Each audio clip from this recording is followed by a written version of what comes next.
Bienvenue à l'émission Crois-tu? Dieu vous cherche. Oui, oui, Dieu essaie de vous contacter. Comment s'y prend-il? Bien, parfois, il va envoyer des gens vers vous, sur votre route, sur votre chemin, et partager leur foi. Ou parfois, il va vous interpeller par des problèmes, des difficultés qui arrivent dans votre vie. C'est ce que nous allons entendre aujourd'hui avec l'aide d'un invité, Monsieur Denis Cadieux. Denis, bienvenue à l'émission Crois-tu? Bonjour, bonjour mon cher Jean. Ça va bien? Alors, tu te situes où, là, dans cette belle province? Moi, je suis à Saint-Paul-de-l'Île-aux-Noix, près de la Colle. J'ai été 30 ans à Saint-Hubert et je suis déménagé ici il y a 5 ans.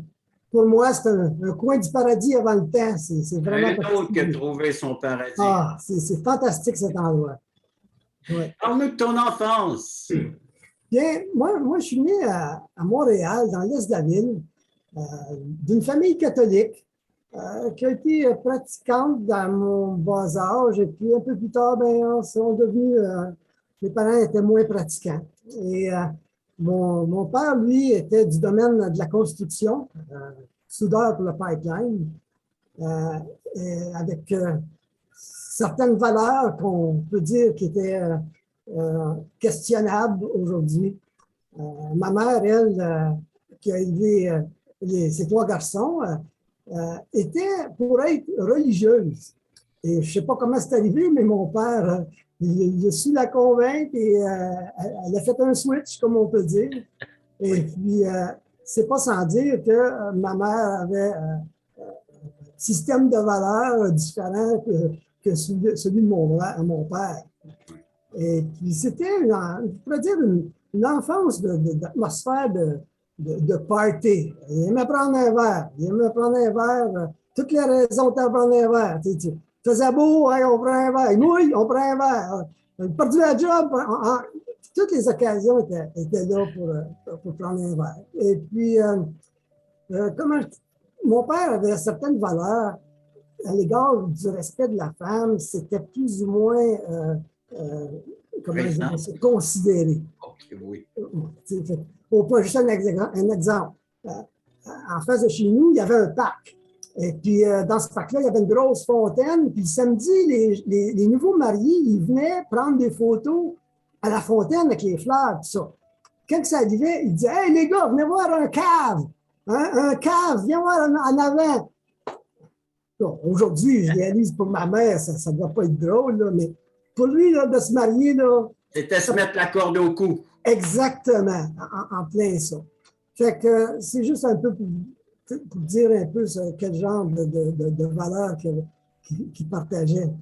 Et c'est pas sans dire qu'il y avait beaucoup de conflits, de couples. Il y avait des chicanes, on pourrait dire. Puis même, des fois, il y était des semaines sans se parler. Fait que les enfants, ça créait comme un genre de mauvaise atmosphère dans la maison. En tout cas, c'est pas sans dire qu'il y avait certaines blessures intérieures, tensions, blessures intérieures. En tout cas, autour de 16 ans, là, je me suis mis à commencer à fumer du pot avec mes chums, puis certaines drogues, du hash, de l'acide, en tout cas. Ce qui, aujourd'hui, je réalise, c'était comme pour anesthésier certaines douleurs. Hein? C'est ça, la drogue. Douleur émotive, si on peut dire. Et puis, à un moment donné, bien là, j'ai eu un travail dans le domaine des photocopieurs. Je travaillais pour Xerox. Et puis, j'étais technicien sur la route. Et puis là, ben, ça commençait à exiger un peu plus de concentration, d'attention dans mon travail. Mais là, moi, j'étais encore sur le trip là, de l'école. Là. Je continuais, là, puis moi, c'était les discothèques la fin de semaine, puis c'était le party qui continuait. Et puis moi, j'aimais ça faire triper mes chums. Autrement dit, j'aimais ça créer des affaires, des inventions. Puis quand on tripait, bien là, il était là, en extase en égard de ce que je faisais. Fait que là, la blonde de mes chums, qui, elle fumait pas de drogue, elle disait, Denis, elle dit, tu mets pas ton énergie à la bonne place. Elle dit, peux faire de quoi de mieux que ça dans la vie. Tu devrais arrêter de fumer ton pote. Fait que là, j'ai considéré ça, puis là, ben, regarde, j'ai arrêté finalement. Parce qu'elle m'avait donné une étude de psychologue des effets secondaires négatifs de la marijuana. Puis, il y a un point là-dedans qui m'avait fait changer d'idée, d'arrêter, et j'ai arrêté. Mais malheureusement, j'ai fait un switch pour l'alcool. Fait que j'ai arrêté de faire du pot, puis je prenais un verre pas mal plus solide. 1, puis 2, puis 3. C'est ça. Mais là, j'étais un peu de tempérament gêné. Fait que là, cette amie de fille-là, de mon chum, qui elle était straight, on peut dire, elle dit, Denis, elle dit, je sais que t'es gêné, elle dit, tu prends un verre, tu t'es dégêné avec les filles, ça. Elle dit, pourquoi tu ne suivrais pas un cours de relations humaines? Ah, je me suis dit en dedans de moi-même, il doit y avoir des filles là-dedans. Fait que moi, y aller. Fait que je suis allé, et puis, effectivement, ça a cliqué avec une fille dans le groupe. Elle s'appelait Diane. Puis cette fille-là, elle avait un garçon de 10 ans. Fait qu'elle elle avait 28 ans. Dans ce temps-là, moi, j'avais 25 ans. Puis son garçon avait 10 ans. Fait que, on a commencé à se rencontrer, à se fréquenter. Puis là, ben, mon père, ma mère, ben là, ils tombent en séparation. Fait que pour moi, c'était une occasion, ben OK, je m'en vais, on s'accote. Fait que je m'en vais rester avec elle. Et puis là, j'ai fait 1 an, ça allait bien, on allait dans des discothèques, c'était là. Au bout d'1 an, ben là, les conflits commençaient à sortir. Là, c'est commencé à être pas drôle. Et puis, à un moment donné, j'avais pris un verre, puis j'étais en sueur. Avant de la rencontrer, oh, c'est ça, j'ai oublié de dire. Avant de la rencontrer, j'avais pris un verre solide, puis j'étais malade, j'étais aux toilettes, puis j'étais en sueur, puis, comme on dit en québécois, je collais l'orignal, la toilette, puis j'étais en sueur, puis je caressais la bolle de toilette, puis me disais, ah, puis ça faisait du bien. Il y a sûrement quoi de mieux que ça dans la vie, certain. Fait que là, j'ai dit, ah, ça ne peut pas continuer. Fait que c'est là qu'après ça, j'ai été à un cours de relations humaines, puis que je l'ai rencontré, puis on a œuvré ensemble. Mais là, ayant les valeurs familiales que j'avais, ben là, les conflits, ben, ça sortait, là. Hein? Moi, j'aimais ça prendre un verre. Et puis, à un moment donné, on s'est séparés. Parce que ma blonde m'a dit, c'est soit la boisson ou soit c'est moi. Là, j'ai dit, bon, ben, OK, bye, m'en va. Là, moi, je voyais ça comme une occasion de me désengager, de plus avoir de responsabilité avec les autres. Mais je l'aimais encore. Je l'ai rappelé. J'ai dit, OK, je vais faire des efforts, je vais arrêter. Par mon travail, j'ai gagné un club, dans le club d'excellence. C'est un club pour les employés qui donnent des performances supérieures. Ils donnaient un voyage, une croisière aux Bahamas. Parce que j'avais été un bon employé. Fait que là, je dis, bon, moi, et puis ce voyage-là, je ne pouvais pas y aller avec ma blonde, parce que la compagnie exigeait qu'on soit mariés. Fait que là, j'ai réfléchi, j'ai dit, oh, je ne veux pas y aller là tout seul. Fait que je vais me marier, puis si ça ne marche pas, ben, je fais comme mon père, je me divorcerai, c'est tout. Mon cher Denis, c'est Oui. après la pause qu'on va entendre la suite de ton histoire. Le temps avance, le temps court même, mon cher Denis. Alors, une pause et puis on revient avec le voyage et ce qui s'est passé. OK, déjà.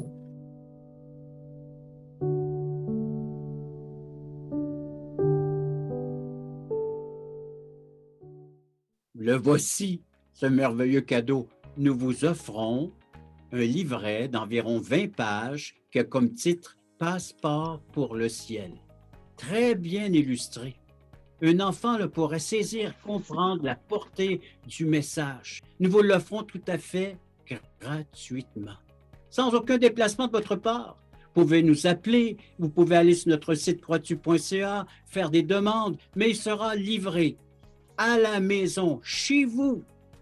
Alors donc, juste en faire la demande, et il sera livré gratuitement à la grandeur du Québec, grandeur du Canada, à tous ceux qui voudront le recevoir, qui va vous expliquer comment avoir un passeport pour entrer au ciel.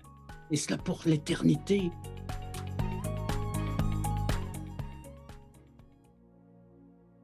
Denis, tu gagnes un voyage promotionnel à ton travail. Tu ne peux pas emmener ta blonde parce qu'il faut être marié pour participer à ce voyage. Alors, tu penses à te marier. Exactement, exactement. Fait que là, on se marie. Fait on se décide de se marier. Fait que les fleurs, la robe de mariée, les noces, réserver la salle, tout ça. Puis tout est en branle. Puis imagine-toi, à un moment donné, un gros conflit. Là, oh non, non. Moi, on décide, là, non, on ne se marie pas. Ça n'a pas d'allure. Non, on ne se marie pas. Cancelle la noce.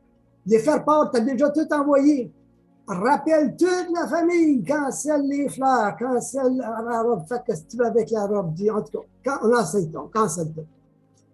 Entre-temps, Diane a parlé un peu de la situation qu'on vivait à un nouveau couple d'amis qu'on avait. Moi, je ne savais pas. Et puis, moi, je l'aimais encore. Fait que je la rappelle, peut-être un mois plus tard. Là, je dis, écoute, regarde, je m'ennuie de toi, tout ça.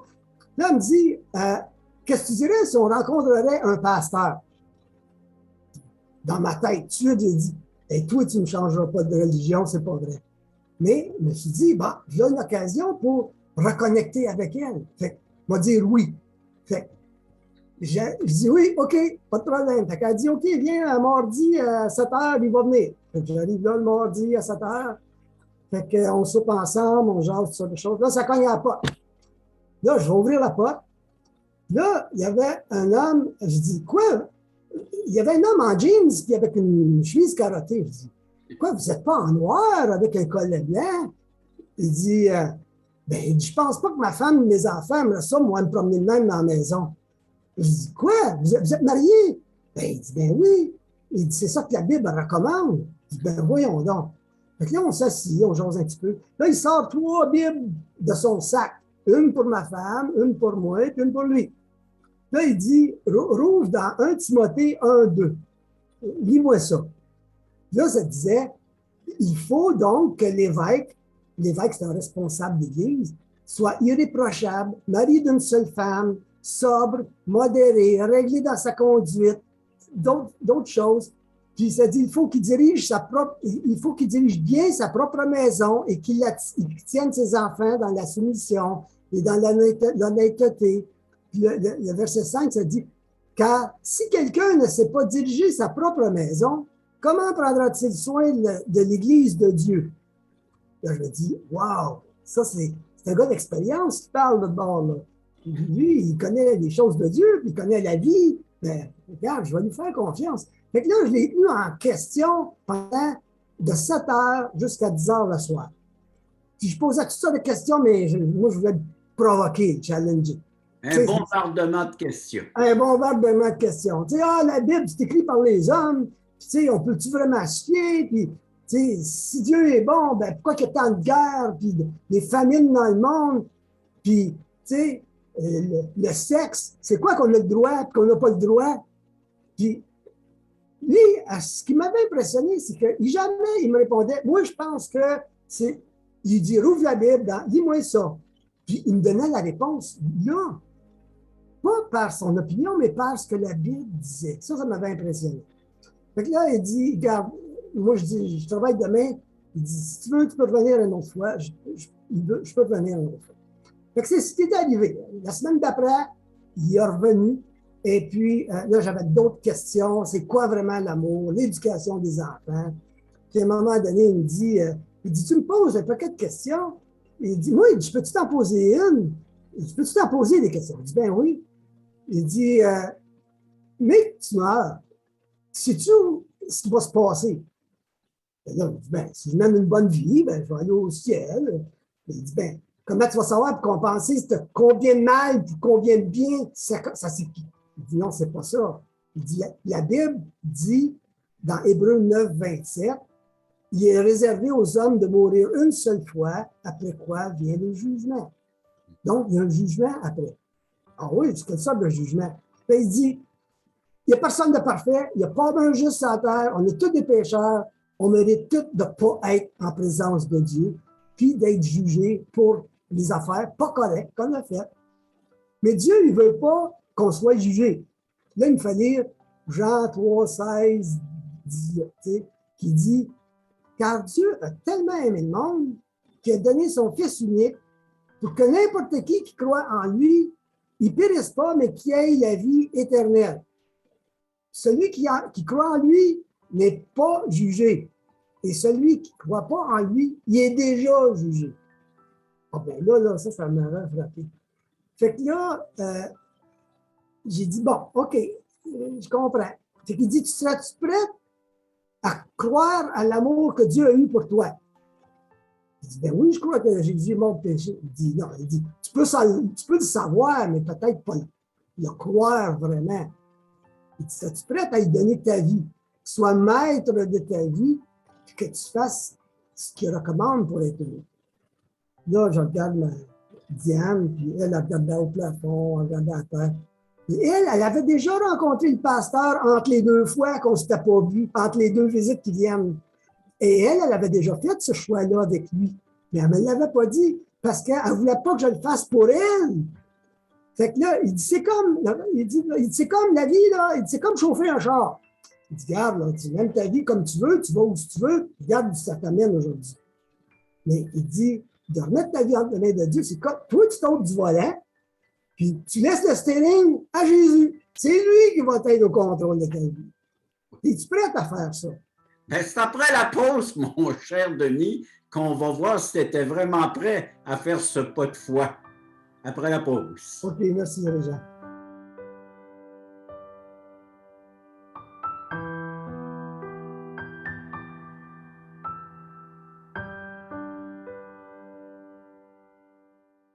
Le ministère Crois-tu est heureux de t'inviter à une étude biblique en ligne.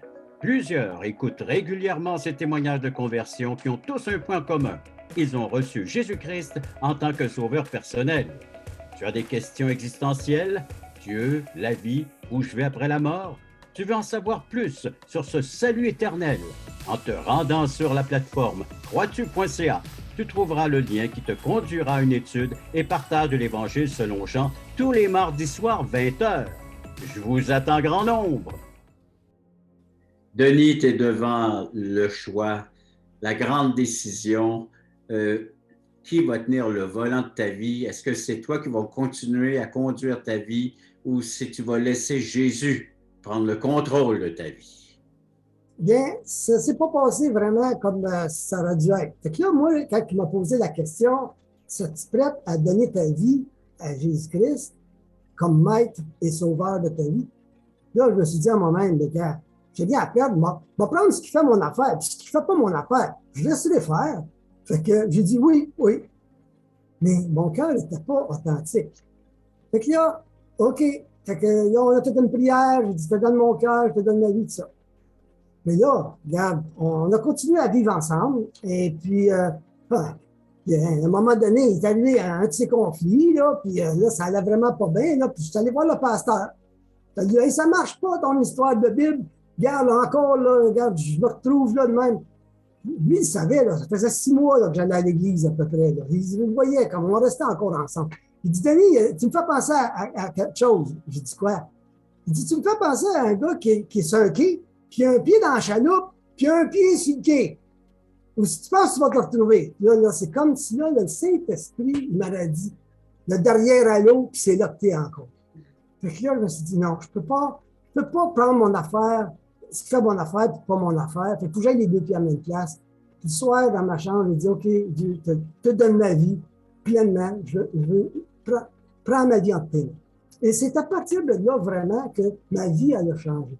C'est là que j'ai appris, à travers les lectures de la Bible, les enseignements le dimanche, les cours que j'ai suivis, que Dieu, il y avait un plan pour moi. Il y a un verset qui dit dans Romains 8, 28, « Toute chose concourt au bien auprès de ceux qui aiment Dieu, de ceux qui sont appelés selon son plan. » Fait qu'il y a un plan pour chacun de nous, et entre autres, son plan, c'est de ressembler, le verset d'après, ça dit, de ressembler de plus en plus à la personne de Jésus-Christ. De ressembler à Jésus, bien là, moi, ça a changé ma vie de couple. Parce que dans ça, j'ai appris à mourir à moi-même. Jésus a mis de côté ses intérêts pour mes intérêts en mourant à la croix pour moi. Donc, moi, en tant que couple, je devais, des fois, mourir à moi-même, pas faire ce que ça me tente, mais pour l'intérêt de l'autre, bien faire ce qui est bon pour l'autre. Et ça a changé des choses dans mon couple. Autre affaire, c'est l'amour inconditionnel. Pas aimer l'autre pour ce qu'il me rapporte. Tu sais, dans la société, c'est comme ça. Jésus, de l'amour inconditionnel envers moi, bien donc je devrais avoir de l'amour inconditionnel envers les autres. Le pardon, apprendre à pardonner. Je n'avais pas appris ça, moi, apprendre à pardonner avant. Puis Dieu, il m'a pardonné toutes mes fautes. Puis il dit, pardonne aux autres de la même manière que moi, je te pardonne. Puis là, j'ai appris à pardonner. Puis là, ça a changé notre dynamique de couple. Et puis, quand tu vis de quoi de bon, des gens dans ta vie, ben, tu veux le partager aux autres.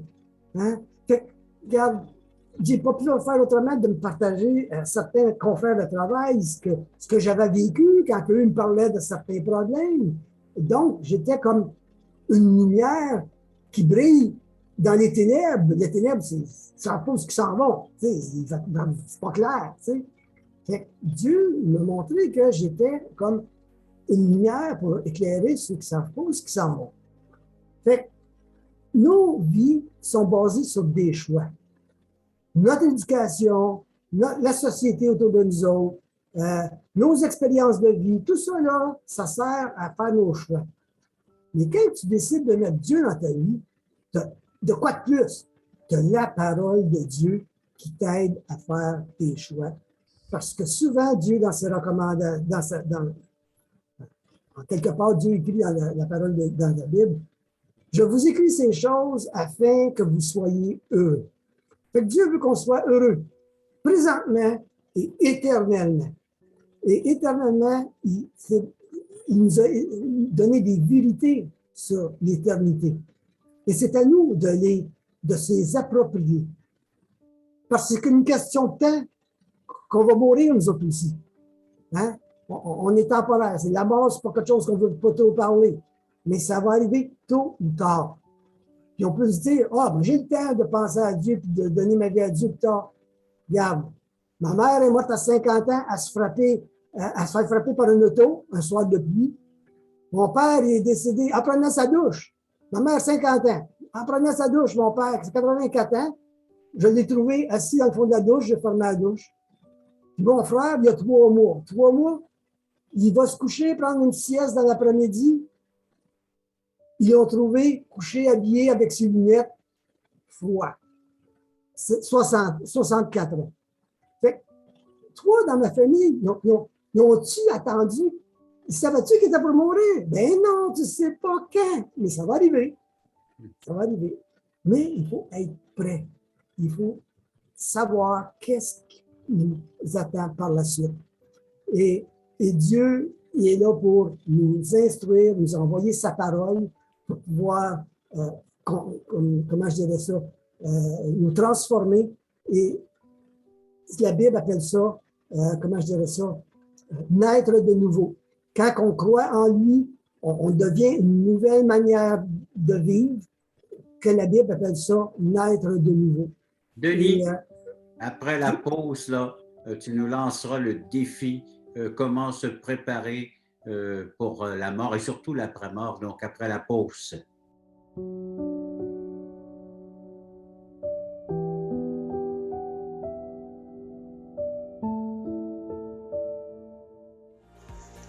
Le ministère Croix-tu est très heureux et enthousiaste de vous inviter sur Zoom en direct tous les samedis 9h30 Canada, 15h30 Europe.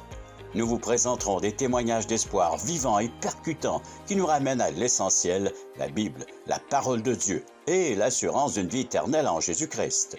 Pour participer à notre réunion Zoom, allez simplement sur notre site web croixtu.ca et cliquez sur le bouton. Nous vous attendons en grand nombre.